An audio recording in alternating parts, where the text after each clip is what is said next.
Hi, my name is Jessica Kersey, and I just wanted to thank you for your time today as we just review the site hazard analysis for the Student Support Office.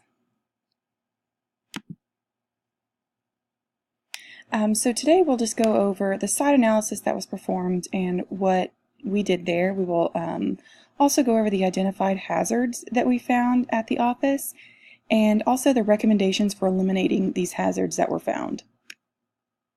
During the site analysis, we had an inspector briefly watch the employees performing their daily tasks. He just noted the workspace layout, that there were desks for sitting employees and standing employees, so employees could choose for their preference. Certain measurements were taken for the light, the sound, and also some muscle measurements just to see the strain on muscles that were caused by their daily activities. One employee in particular, Cynthia, was shadowed and interviewed. She was shadowed at the job site and just asked to perform certain daily activities for observation, and then she completed the job content questionnaire in an off-site interview, and that questionnaire just basically lays out the job strain that the employee has at this particular job, and it was found that this job does not cause additional unnecessary job strain.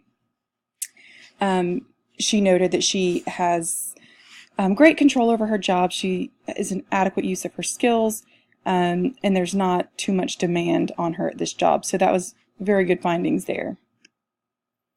The hazards that we identified were the highly repetitive motions of the hands and wrists, and Cynthia noted that she had very few breaks in her 8-hour shift. There was also some neck strain from the computer monitor angles, back strain from desk height, the fluctuating temperatures due to drafts. We noticed that Cynthia actually had to wear gloves during her shift because it was so cold in her workspace. And then the excessive noise level when the HVAC system comes on was also noted.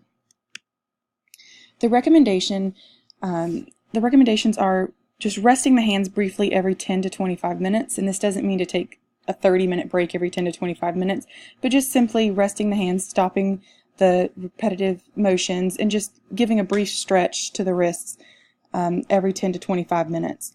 Also using an ergonomic workspace. So this would mean the employee's forearms should be parallel to the floor when they're resting on their desks. So the desk should be adjustable for different work heights. A 5-foot employee is going to have a different need for a desk than somebody who is 6'5", for example. So just being able to adjust their workspace for their needs.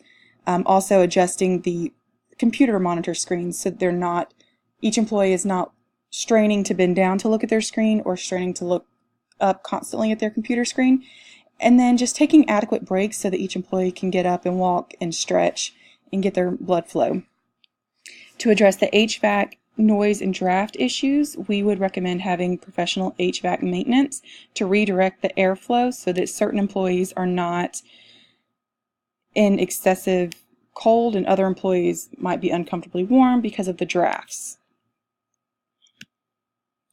In an overview, it was overall a healthy work environment. The job content questionnaire showed that employees are not under unnecessary job strain and are overall happy with their job. We would suggest periodic training and education. This could mean starting a safety committee within the office, just having a few employees who are trained up on the job hazards and how to avoid them, having periodic meetings with employees just to make sure everybody's in compliance, and just having them take notice when people are not in compliance, just so that they can bring that up to the employees to put the bug in their ear to practice healthy habits so that they don't suffer from workplace injuries. And then again, the HVAC maintenance, just to help all employees stay comfortable and to address that noise issue. And again, using the job content questionnaire periodically just to know the job strain on the employees as you get new employees in and other employees leave. Again, I would like to thank you for your time. Have a great day.